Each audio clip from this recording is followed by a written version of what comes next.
Bueno, qué lindo el repaso, ¿no?, que compartía Rebe al principio, y pensaba, ¿no?, en cuántas cosas se nos olvidan, ¿no?, o las dejamos como ahí, escuchamos, ¿no?, la palabra de Dios, por ahí en el momento nos sentimos como fervorosas, ¿no?, y después como que eso va quedando en el olvido, ¿no?, y qué lindo poder estar recordando, ¿no?, todo lo que venimos aprendiendo, tanto acá en las reuniones femeninas, como los domingos, ¿no?, el culto, las charlas que uno va teniendo, nos anima eso, ¿no?, a poder tenerlo en nuestra mente, ¿no?, y estar recordándolo y sabiendo que es lo que necesitamos, ¿no?, la palabra de Dios. Así que, bueno, vamos a ver de otro atributo más, otro atributo comunicable, ¿sí?, que es de la sabiduría de Dios, el Dios más sabio. Rebe les mandó el apunte, si quieren ir mirando ahí en el celu, también pueden ir tomando nota, ¿sí? Pero vamos a orar, antes de empezar, vamos a orar para dejar en manos de Dios este tiempo, ¿sí? Gracias, Señor, por este día que tú nos has regalado, Señor, un hermoso día donde podemos venir a tu casa, Señor, y podemos pasar este lindo tiempo entre mujeres, pero queremos encomendar, Señor, este tiempo para que tú puedas hablar, Señor, a nuestros corazones, para que cada una de mis hermanas y de las personas que nos visitan puedan estar atentas, Señor, a tu palabra, que podamos salir edificadas, Señor, que tú puedas ayudarme, Señor, a poder transmitir correctamente, Señor, tu palabra con fidelidad. Gracias, Señor, por que me permites poder compartir con ellas este tiempo. Te dejamos esta tarde en tus manos, en el nombre de Jesús. Amén. Bueno, vamos a empezar, ¿no? Ahí lo que hacemos siempre es primero definir, ¿no?, qué es el atributo en cuestión, y después vamos a estudiar un pasaje juntas, ¿sí? Así que vamos ahí con la definición de sabiduría.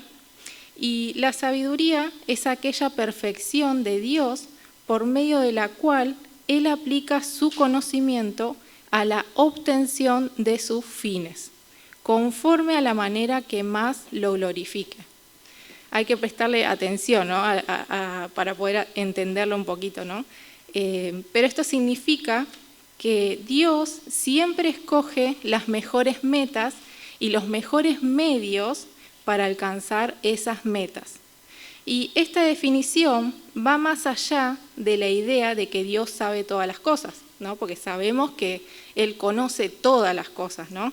Pero esto afirma también que las decisiones de Dios son siempre decisiones sabias, ¿sí? Lo que Él hace es sabio, está bien, ¿no? Él lo quiso así, y siempre produce los mejores resultados, y producirán esos resultados mediante los mejores medios posibles. Esto es lo que orquesta Dios, ¿no? Y todo lo que Dios hace es hecho en perfecta sabiduría. En primer lugar, para su propia gloria, ¿no?, porque Él se merece toda la gloria. Y en segundo lugar, ¿sí?, lo hace para el mayor bien de las personas, ¿no?, de sus hijos. Y lo hace por el mayor bien del número posible y por el mayor tiempo más largo posible.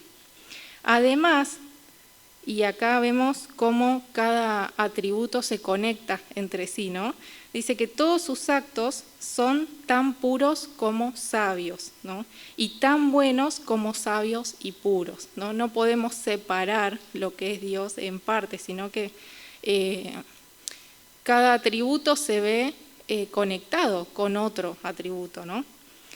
No solo no se podrían realizar mejores sus actos, sino que no se podría ni siquiera imaginar una manera mejor de realizarlos, ¿no? A veces pensamos, o por lo menos yo pienso, ¿no?, Dios, si tal vez harías esto de otra manera, ¿no? Pero qué errado que está ese pensamiento, ¿no?, o eso que a veces decimos con nuestra boca, porque lo que Él hace es perfecto, ¿no?, y está bien. y es lo que Él quiso y es su sabiduría, ¿no? Así que vamos a ver en la Biblia cómo se afirma en cuanto a la sabiduría de Dios. Y vamos a empezar ahí en Romanos 16, 27.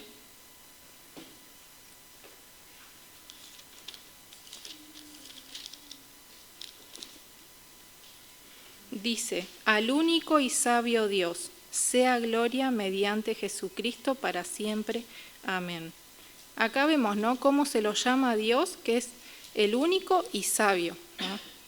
También ahí vemos en Job 9,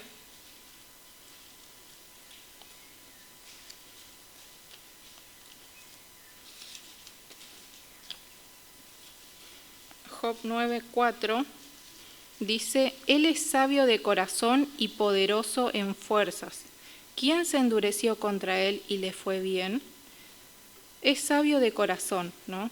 Y vemos también en Job 12:13,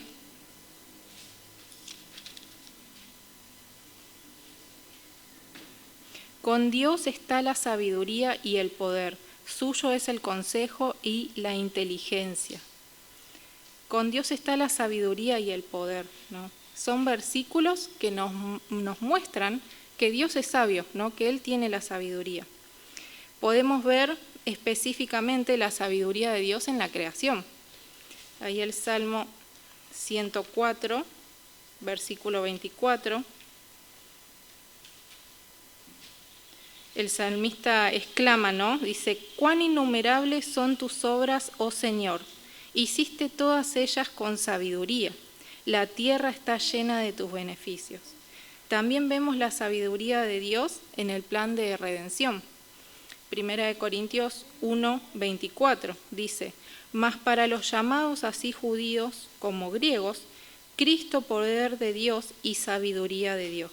Y 1 Corintios 1, 30 dice, mas por Él estáis vosotros en Cristo Jesús, el cual nos ha sido hecho por Dios sabiduría, justificación, santificación y redención.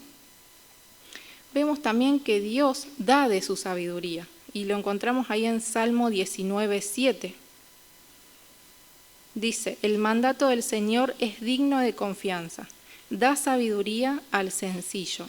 También en Santiago 1, 5, que dice, y si alguno de vosotros tiene falta de sabiduría, pídala a Dios, el cual da a todos abundantemente y sin reproche, y le será dada. Entonces, Dios es la sabiduría le pertenece a Dios, y Él es el único que puede dar esa sabiduría, ¿no? Y hay un concepto que está muy relacionado a la sabiduría, que es el conocimiento. Y a veces hay personas que piensan que es lo mismo, pero no es lo mismo la sabiduría que el conocimiento, ¿sí? Es importante que entendamos eso, ¿no? Y vamos a ver la diferencia. El conocimiento se adquiere por medio del estudio, es algo teórico, ¿sí? En cambio, la sabiduría se ve en la vida de una persona cuando vive eso que conoce. Lo repito por si lo quieren anotar. El conocimiento se adquiere por medio del estudio, es algo teórico. En cambio, la sabiduría se ve en la vida de una persona cuando vive eso que conoce.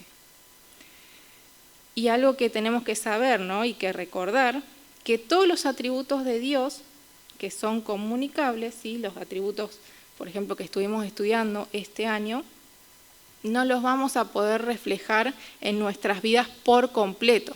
Sí los podemos reflejar, no por completos, ¿no? Vamos a poderlos reflejar en cierta medida y vamos a poder ser parte también de esos atributos. Y me gustaría, ¿no?, que en esta tarde estudiemos un pasaje que ya lo hemos escuchado, la mayoría de las que estamos acá.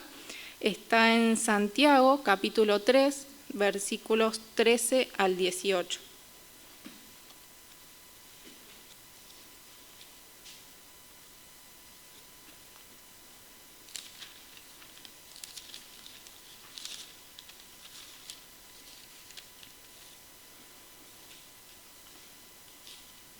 Bueno, y como la mayoría de ustedes saben, y digo la mayoría porque lo estudiamos este pasaje y estuvimos estudiando Santiago, si no me equivoco, por más de 2 años, ¿no? Más o menos. Y bueno, recordar, ¿no?, que esta epístola fue escrita por Santiago, y Santiago el hermano de Jesús, ¿sí? Y él era un pastor, era un líder, ¿sí?, que influenciaba en gran manera, y le escribe esta carta a creyentes judíos, ¿sí? Ellos en ese momento estaban siendo perseguidos por judíos, pero también por gentiles. Y pasaban por pruebas, por injusticias, y todas esas situaciones que ellos estaban atravesando afectaron su pensamiento de lo que significa vivir el Evangelio, ¿sí? Ellos habían diluido el Evangelio, sus pensamientos, ¿sí?, estaban diluidos y estaban practicando cosas del mundo, ¿sí?, tenían prácticas mundanas. Entonces Santiago lo que quiere hacer es llamar a la iglesia a poder vivir el Evangelio y a que ellos evidencien aquellas verdades que ellos decían creer, ¿no? Estos creyentes debían dar un giro en su vida y ir para la dirección correcta. El Evangelio era algo que debía afectar sus vidas, ¿no? Debía ser su estilo de vida. Esto es a lo que Santiago los llama, porque no lo estaban haciendo. Entonces van a ser exhortados para poder hacerlo. Y ahí vemos en la primera parte del capítulo 3, porque lo que vamos a estudiar es la segunda parte, se enfoca en el tema de la lengua, ¿no?, del hablar humano. Y en la segunda parte, que es lo que vamos a estudiar, va a tratar la cuestión del comportamiento. Sabemos que Dios no se complace solo con lo que decimos con nuestra boca, ¿no?, sino que también Él quiere acciones de parte de sus hijos, ¿no? Y ese equilibrio entre el hablar y el actuar es el que va a caracterizar al hombre sabio según la palabra de Dios. Y en este pasaje vamos a ver 3 fundamentos de la sabiduría de procedencia divina. El título es de este pasaje, de este mensaje, Sabiduría de procedencia divina. Y vamos a ver 3 fundamentos.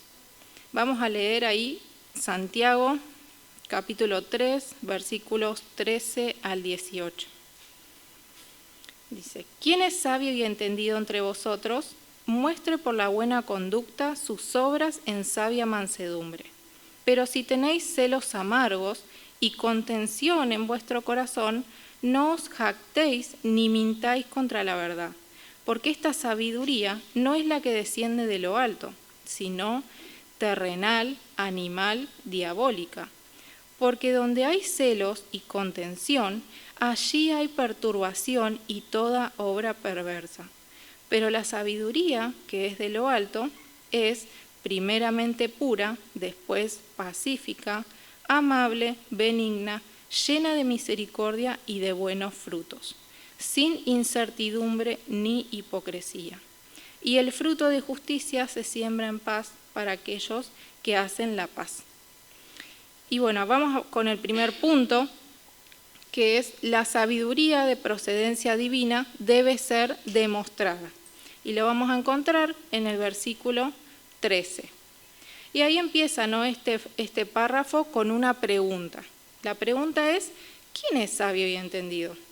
Y acá hay como una disputa, ¿no?, porque no se sabe tan exactamente si esta frase va dirigida solo a maestros o a quienes querían ser maestros. Ahí vamos a leer el versículo 1 del capítulo 3, que dice: hermanos míos, no os hagáis maestros muchos de vosotros, sabiendo que recibiremos mayor condenación.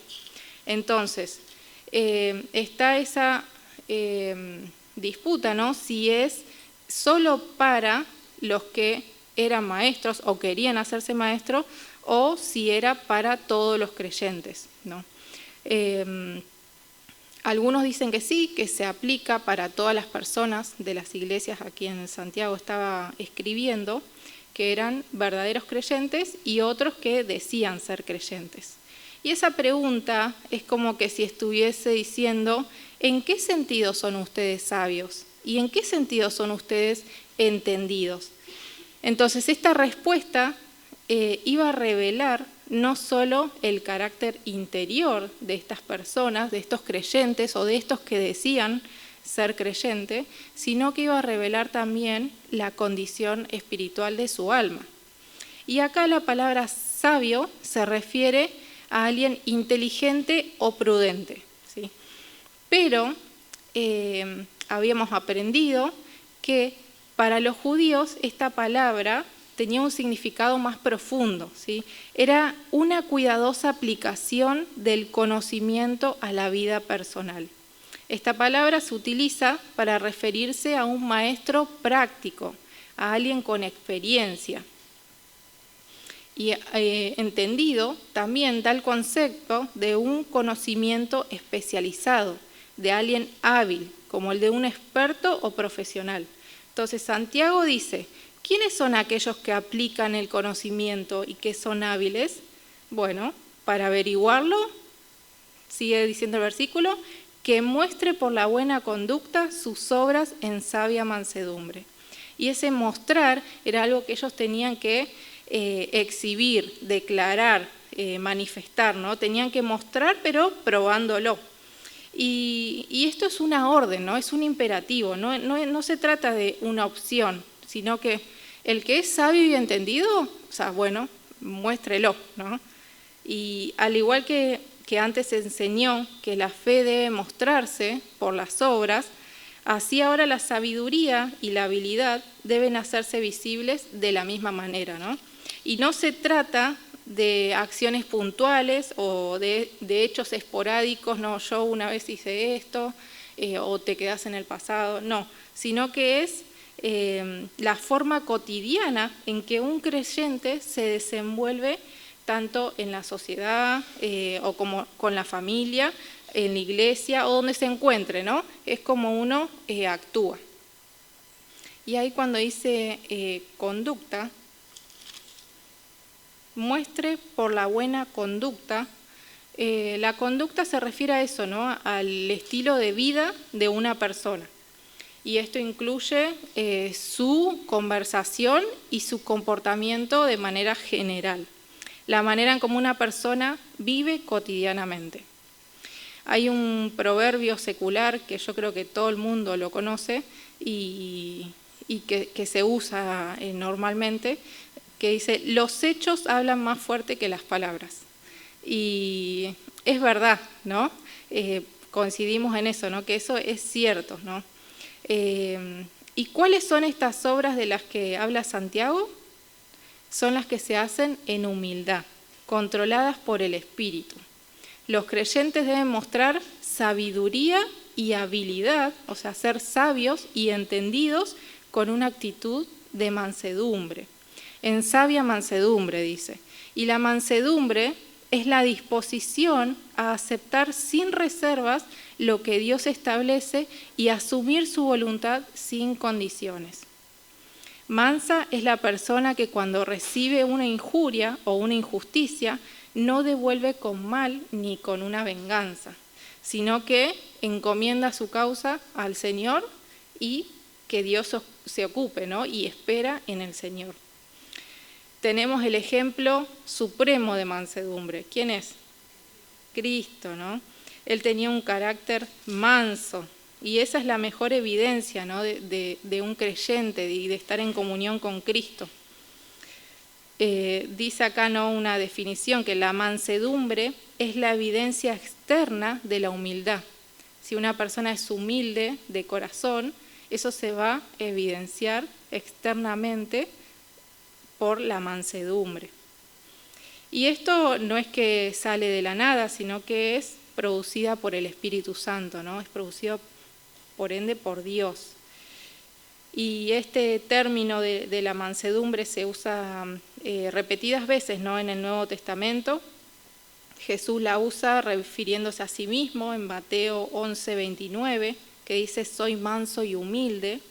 En Mateo 5:5, el Señor dice que es una de las características de los ciudadanos del reino, bienaventurados los mansos. En Gálatas 5:23 también lo encontramos, se menciona a la mansedumbre como el fruto del Espíritu. Y este es un distintivo, ¿no?, de un verdadero creyente. Entonces, la clase de sabiduría que una persona tiene se revelará por la clase de vida que lleve. Y ahí tenemos preguntas, ¿no?, que están en los apuntes y que sería linda que podamos examinarnos, ¿no? ¿Cómo se ve demostrada en tu vida la sabiduría de procedencia divina? ¿Te das cuenta que para tener un carácter manso es necesario la comunión con Cristo? En segundo lugar, vamos a ver que la sabiduría de procedencia divina debe rechazar a la sabiduría humana. Lo encontramos en el versículo 14 hasta el 16.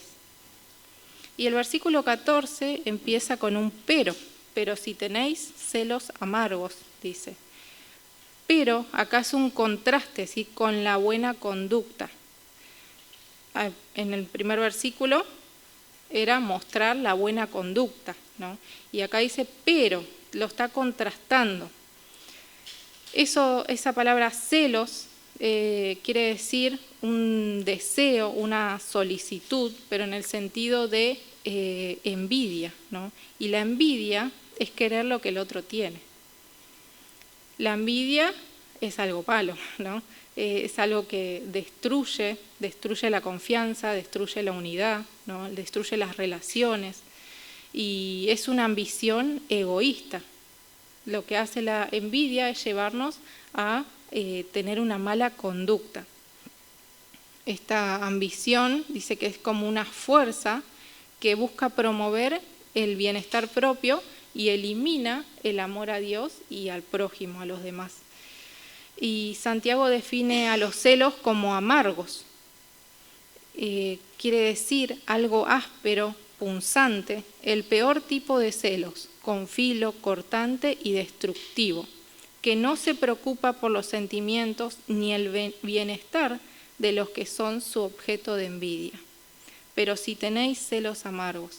Esta frase, como venimos aprendiendo, ¿no?, de gramática, es condicional, ¿no?, y asume que lo que se está diciendo es verdad. Y el verbo tenéis está en tiempo presente continuo. Entonces, los lectores de esta carta estaban involucrados en luchas internas que Santiago las califica como celos amargos. Y aunque la palabra celos se usa mucho en el Nuevo Testamento en un buen sentido, también se usa en el mal sentido. Y en este pasaje es evidente que Santiago lo usa en el sentido negativo, ¿no? Entonces, abrigar esta amarga envidia, obviamente que es pecado, ¿no? Y estar lleno de esa ambición egoísta va en contra de la enseñanza real que dice, amarás a tu prójimo como a ti mismo, ¿no? Y las personas que están consumidas, no sé si se habrán dado cuenta de esto, es muy notorio, ¿no? Cuando alguien tiene esa envidia, se nota y sale fácilmente de su boca y quieren hablar siempre de eso, ¿no?, de esas cosas. Y no solamente había celos amargos en aquellos creyentes, sino también una disposición a la contienda y a la rivalidad entre ellos mismos. Ahí cuando habla de contención, ¿sí?, eso quiere decir rivalidad, formación de partidos. Se relaciona esta palabra en el sentido de personas más que nada políticas, ¿no?, que buscan un cargo, ¿no?, buscan una posición y son personas que influencian y que tienen poder, ¿no? Se usa para la satisfacción personal y autorrealización a toda costa. Resulta ser que entre los cristianos había algunos que en lugar de un corazón lleno de sabia mansedumbre, como veíamos en el primer versículo, lo estaba de celo amargo y rivalidad, ¿no? Y esto era lo que se albergaba en el corazón de ellos. Sigue diciendo, no jactéis ni mintáis contra la verdad. Santiago les dice, si en sus corazones tienen estos pecados, no hay nada de lo que tengan que orgullecerse, ¿no? Jactarse es como levantar el cuello, ¿no? Creerse superior, y está como de una manera intensa, ¿no? Y cuando es como una actitud de arrogancia, y cuando eso está en la vida, ¿sí?, de una persona, muestra la ausencia de Dios, porque Dios no puede estar gobernando en la vida de una persona que tiene ese carácter, ¿no? Alguien que diga ser cristiano y que sea orgulloso, egoísta, sin amor y jactancioso, es un fraude, ¿no? Ese no es cristiano. Y esta frase sugiere un mandato a cesar de hacer lo que se está haciendo. Es como que si Santiago dijese, dejen de vanagloriarse, ¿no? Y la arrogancia es eso, la demostración palpable de la necedad, ¿no? De alguien que no es sabio, sino que es necio. Y la persona verdaderamente sabia no gasta tiempo en autoalabanzas ni da ocasión a ser ensalzado por los demás. Dice, no jactéis ni mintáis, ni tampoco mintáis contra la verdad. Eso quiere decir engañar mediante la falsedad, ¿sí? Vivir una mentira. No hay otra cosa que más caracterice a la humanidad caída, ¿no?, que el ser dominada por el ego y la mentira, ¿no? Vemos en el mundo cómo las personas están enredadas en la mentira y es algo normal y viven su vida así, ¿no? Por lo tanto, Santiago está diciendo que si una persona dice que es de Dios y que tiene la sabiduría de Dios, pero su vida está movida y caracterizada por la contención y los celos amargos, él está mintiendo contra la verdad. Sin importar lo que diga esa persona, no puede ser salva, ¿no? Está mintiendo contra la verdad. Y esta exhortación sugiere que los creyentes ya estaban involucrados, ¿no?, en esta práctica de mentir contra la verdad y debían ya frenar esa actitud. Y mentir contra la verdad es contradecir absolutamente el Evangelio de Jesucristo y contradecir la clara enseñanza que vemos en el Nuevo Testamento. La práctica de los celos, las rivalidades, arrogancias y cosas semejantes constituyen una negación de los principios del Evangelio. Casi al principio de esta carta, Santiago se refiere a la salvación como que Dios nos hizo nacer por la palabra de verdad. Y también al final vemos que dice, hermanos, si alguno de entre vosotros se ha extraviado de la verdad, entonces podemos con certeza decir que la verdad es sinónimo del Evangelio, ¿no? Y lo vemos acá de forma clara. Y es allí, en el Evangelio, donde comienza la verdadera sabiduría. En el versículo 15 nos dice que la sabiduría no es la que, dice, porque esta sabiduría no es la que desciende de lo alto. Esta sabiduría no viene de Dios.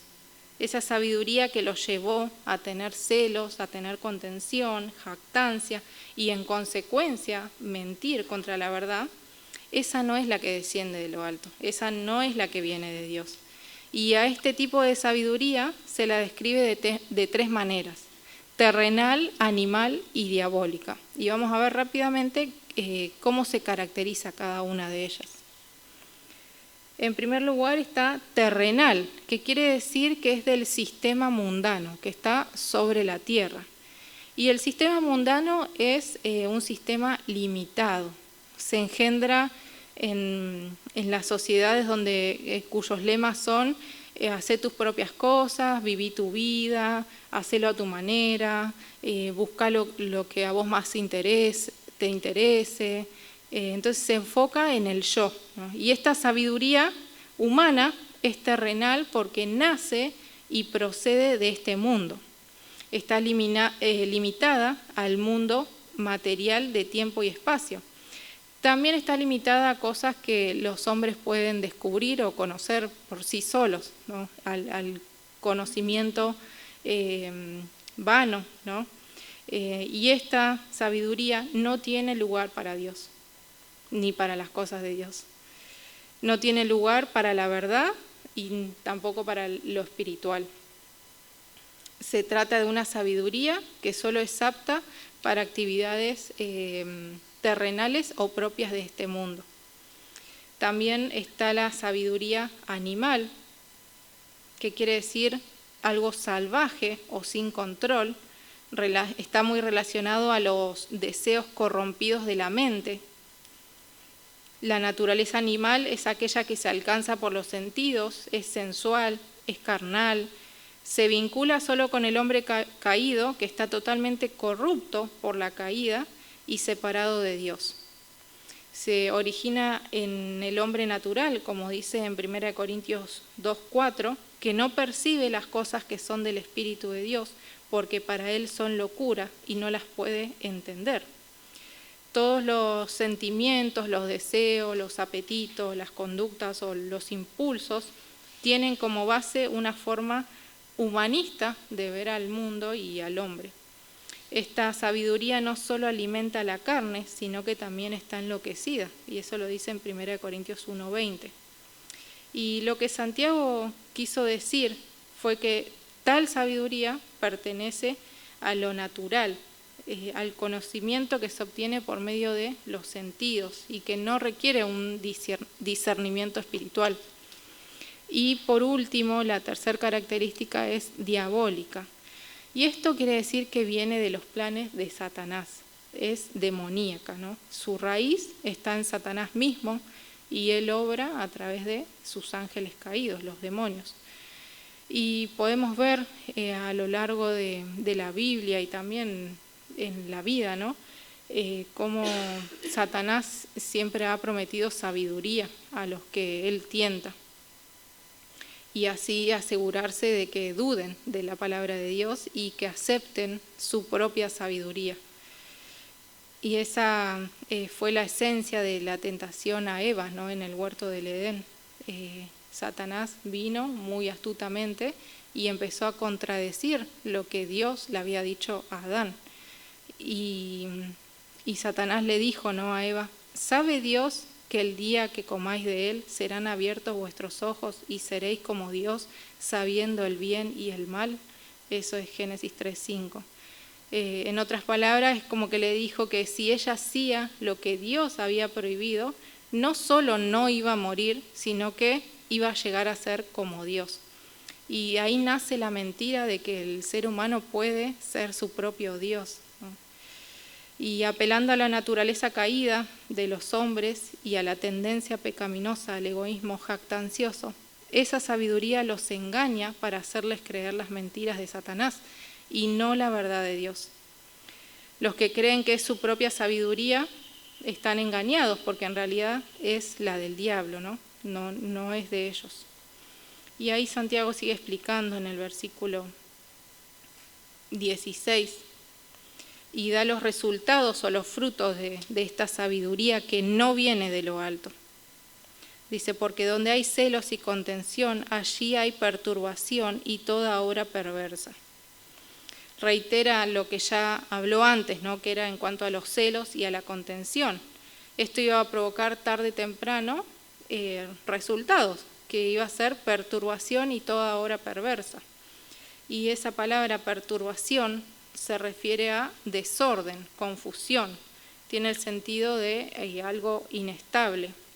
Y bueno, se emplea para referirse a un estado de confusión, desórdenes, incluso a veces a rebelión y anarquía. Y en este pasaje la idea parece ser de anarquía, un desorden que se extiende a toda la congregación.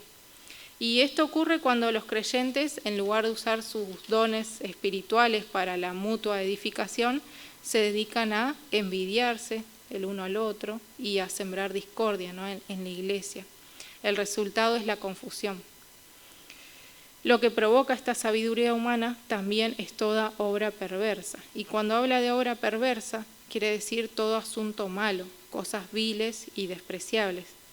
Todos los conflictos, crímenes, luchas, divorcios, engaños, estafas y una lista interminable, ¿no?, de cosas semejantes a estas que hay en el mundo, son una prueba de la devastación causada por la sabiduría humana. También tiene que ver con lo que no sirve para nada. Estamos hablando de toda obra perversa, ¿no?, que no sirve para nada, algo que no tiene posibilidad de producir nada bueno. En conclusión, los celos y las rivalidades dentro de la iglesia son perversos e infructíferos. Unas preguntas que nos podemos hacer para reflexionar en cuanto a este punto. ¿Hay celos y envidia en tu corazón? ¿De qué manera práctica estás amando a tu prójimo? ¿Hay algún pecado que debas confesar? ¿Has detectado autovanagloria en tu vida? ¿Pensás que sos superior a otros? ¿Hay alguna mentira de la sabiduría humana, terrenal, animal y diabólica, que has permitido que influencie tu vida? Y por último vamos a ver el tercer punto. La sabiduría de procedencia divina debe ser abrazada. Lo encontramos del versículo 17 al 18. Pero la sabiduría que es de lo alto, y esta conjunción pero indica un contraste entre la sabiduría que no viene de arriba con la que sí viene de arriba. Y cuando dice alto, que viene de lo alto, se refiere a la sabiduría de Dios, ¿no? Esa que Él da por gracia a los que confían en su Hijo Jesucristo. Vemos en el Antiguo Testamento, ¿no?, cómo se iguala la sabiduría con el amar a Dios, y en el Nuevo Testamento se vincula la fe salvadora con la sabiduría espiritual. Entonces, la verdadera sabiduría tiene su origen en Jesucristo y evidencia, por lo tanto, las características de Cristo en el creyente que ha recibido la sabiduría de lo alto.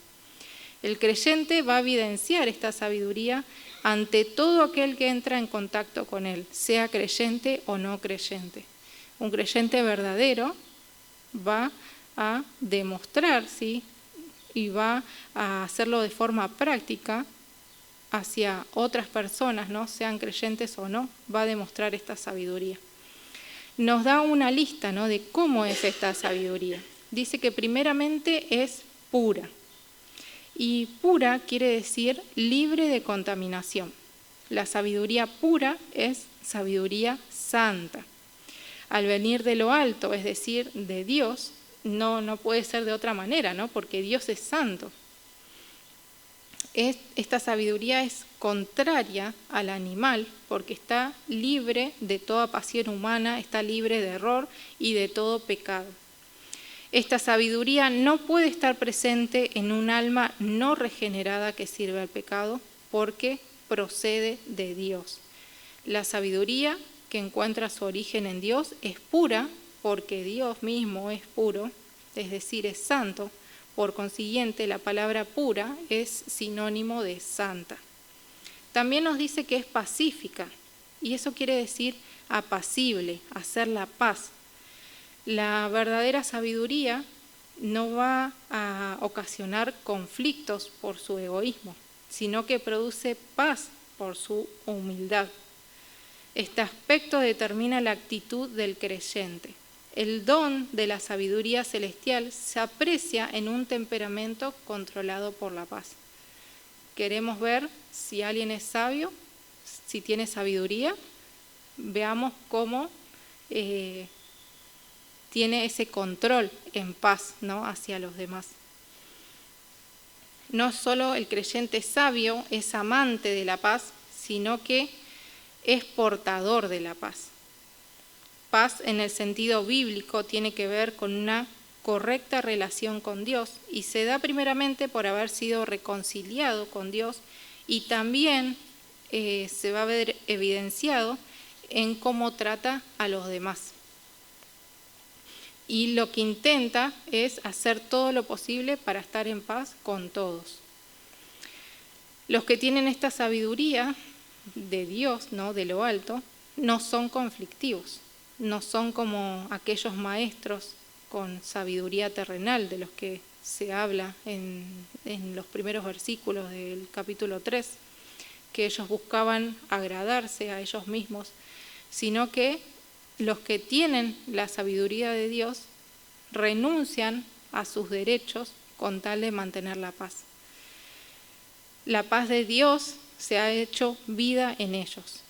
No hay dificultad ni problemas que logren inquietarlos en su vida cristiana. Por lo tanto, al no estar ellos inquietos, no son instrumento para inquietar a otros creyentes.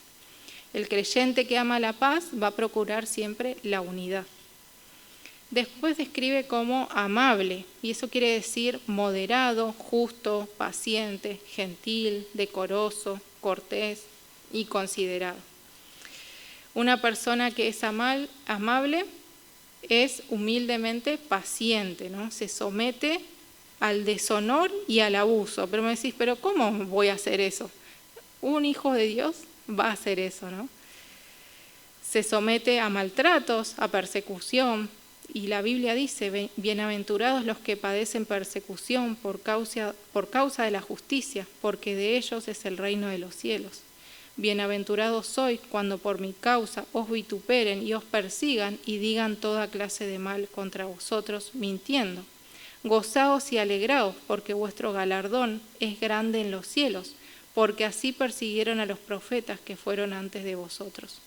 Define también la actitud propia de quien es razonable y considerado en todas sus opiniones. Es aquel que está siempre dispuesto a aprender de otros y que valora, ¿no? que otro pueda dar sus opiniones. También él evita considerar su opinión como la única posible. Me ha pasado muchas veces de querer tener la razón, ¿no? Somos así, queremos tener la razón y pensamos que lo que nosotros decimos, eso es lo que está bien y lo que dice el otro está mal. Entonces, uno que es amable considera también el pensamiento del otro. Y así vamos a mostrar, ¿no? Que hay otras personas que pueden ser más capaces que nosotros, ¿no? No tenemos que pensar, tener ese pensamiento egoísta, ¿no? De que yo soy mejor que otro.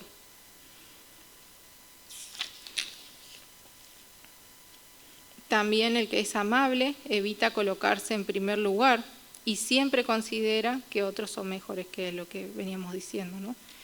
Después sigue la lista que es benigna. Y esto quiere decir dispuesto a la obediencia, dócil, dispuesto a ceder sin rencor o discusiones. Es dócil, obediente y no obstinada. Esto quiere decir que el hombre sabio es capaz de escuchar sugerencias y que está siempre listo a oír opiniones ajenas y dispuesto a aceptar que venga alguien y lo corrija, ¿no? Que lo exhorte. Define aquello que es comprensivo, abierto a razonar, complaciente. Determina la actitud del creyente que debe ser abiertamente cooperador. También se refiere a aquel que tiene una actitud conciliadora y está dispuesto a cooperar cuando se le muestra un mejor camino. Y termina diciendo ahí, llena de misericordia y de buenos frutos. Esa palabra llena quiere decir cargada, ¿no? que está saturada y que rompe con lo establecido, como que rompe el molde. Y la misericordia es la manifestación externa de la compasión, ¿no? Por ejemplo, no solo es perdonar al que me hizo mal, sino extenderle mi mano, ¿no? Para poder ayudarlo si tiene alguna necesidad. Vemos el ejemplo del buen samaritano ahí en Lucas capítulo 10. Él se preocupa y siente compasión por todo lo que encuentra que está sufriendo o que necesita cualquier tipo de apoyo o asistencia. Tiene interés especial por los demás creyentes, por sus hermanos y por sus hermanas en Cristo. Es la compasión hacia el que está en necesidad. La sabiduría que es de arriba está repleta de compasión porque tiene su origen en Dios quien es rico en misericordia. Tenemos el Salmo 103:8, que lo habíamos estudiado. Estos atributos hacen que el hombre sabio esté dispuesto a ponerse en contacto con la gente a su alrededor. Demostramos misericordia para con la gente necesitada que no la merece. De otra manera no sería misericordia. Concedemos misericordia porque Dios nos da el ejemplo y Él espera que le sigamos, espera que le imitemos. Entonces el hombre sabio está lleno de misericordia. La misericordia produce buenos frutos, ¿sí? Y esto se va a ver reflejado en acciones. Los frutos se refiere a aquello que es producido en el sentido de que realiza actos de bondad hacia los demás. Se refiere a toda clase de buenas obras. Y la fe genuina, como vimos en Santiago, ¿no?, se va a manifestar a través de las buenas obras. Un creyente se conoce por hacer el bien y dar muestras del fruto del Espíritu. El creyente que es sabio según Dios entiende que el fruto de justicia solo es posible como resultado de la unión con Cristo. Y ahí nos dice por último, ¿no?, sin incertidumbre y sin hipocresía. Y esto se refiere a, sin incertidumbre, a no ser separado, que no se parte y que no se divide. Es tratar a todos por igual, sin tener un favoritismo. No cambia de acuerdo a lo que me conviene y a lo que no me conviene. Esta palabra se emplea para indicar algo imparcial, ¿no?, imparcialidad. Y es una cualidad importante que se ve, ¿no?, en Santiago en cuanto a la imparcialidad. Él ya lo había destacado anteriormente. Y también es sin hipocresía. Esto quiere decir sin fingimiento. Y esa palabra hipocresía viene de cuando actuaban, ¿no?, y se ponían máscaras y escondían su rostro, ¿no?, para que otros no sepan quiénes eran, ¿no?, y poder así hacer lo que hacían y llevar a cabo sus funciones. Entonces, Santiago dice que la sabiduría es imparcial y es sincera. El sabio es capaz de no involucrarse personalmente o mostrar favoritismo y aún así actuar sinceramente. Y llegamos al fruto, ¿no?, de la verdadera fe, el fruto de justicia. Y la justicia se muestra a través de una vida sabia. En el versículo anterior, en el 17, vemos que Santiago afirma que la sabiduría que viene de lo alto está repleta de buenos frutos. Esos buenos frutos son descritos como frutos de justicia. Y a esta expresión se la puede tomar de dos maneras, como que el fruto consiste en justicia o que el fruto es producido por justicia. Y las dos formas están bien, son correctas, ¿no?, gramaticalmente. Y el fruto de la sabiduría es justicia o actos justos. Y esas son cosas buenas, ¿no?, son buenos frutos. Además, la sabiduría que es de Dios produce justicia y la justicia a su vez da su fruto. Esto es vivir de acuerdo a la voluntad de Dios. El deseo de Dios siempre ha sido que su pueblo practique la justicia.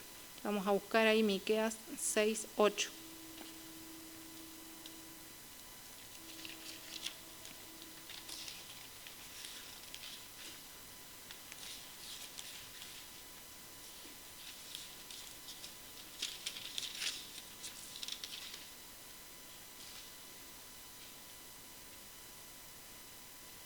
Oh hombre, Él te ha declarado lo que es bueno. ¿Y qué pide Jehová de ti? Solamente hacer justicia y amar misericordia y humillarte ante tu Dios. Y eso solo lo puede hacer el pueblo de Dios, ¿no?, el que tiene la fe verdadera. El fruto de justicia se siembra en paz.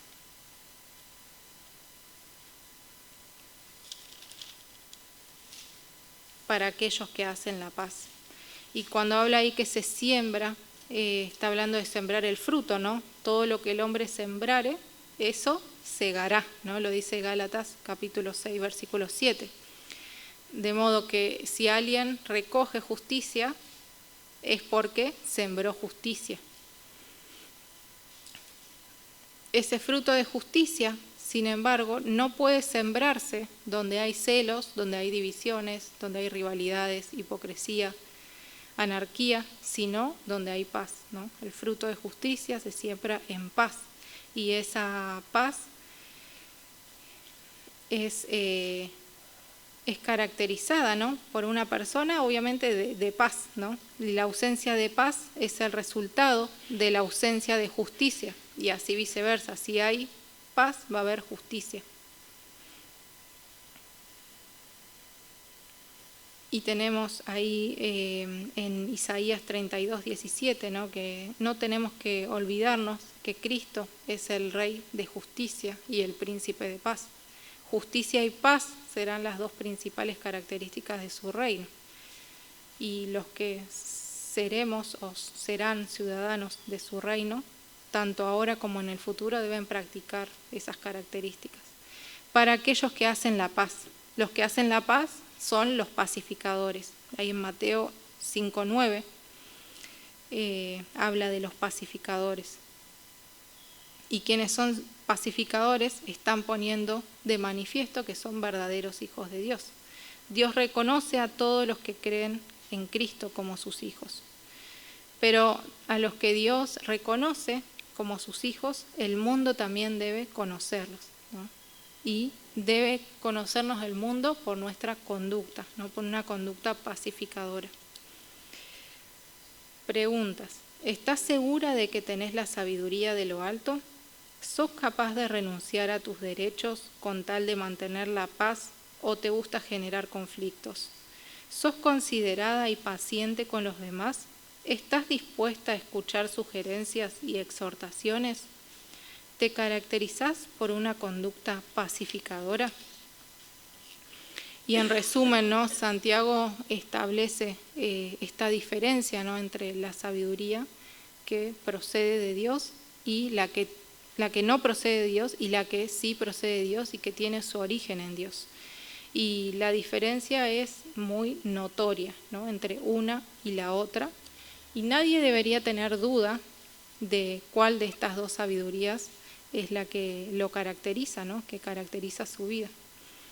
Entonces llegamos a la conclusión de que solo la persona que ha nacido de nuevo, ¿no?, que ha depositado su fe, su confianza en Cristo, está divinamente capacitada para participar de la sabiduría que viene de Dios, que viene de lo alto. Y como es costumbre, ¿no?, de Santiago, ya lo hemos visto nosotras, porque hemos escuchado toda la carta, la persona que dice ser cristiana debe probarlo, ¿no?, debe probarlo con sus obras.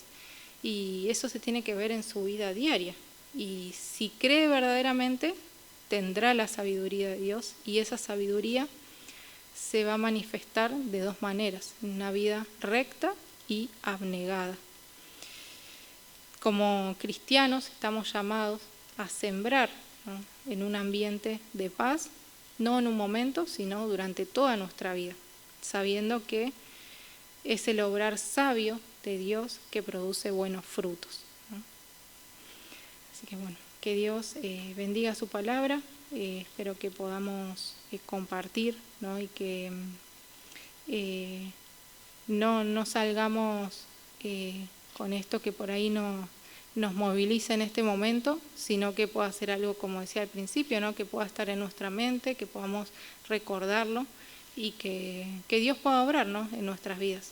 Que le voy a pedir a Mabel si puede terminar orando por este tiempo.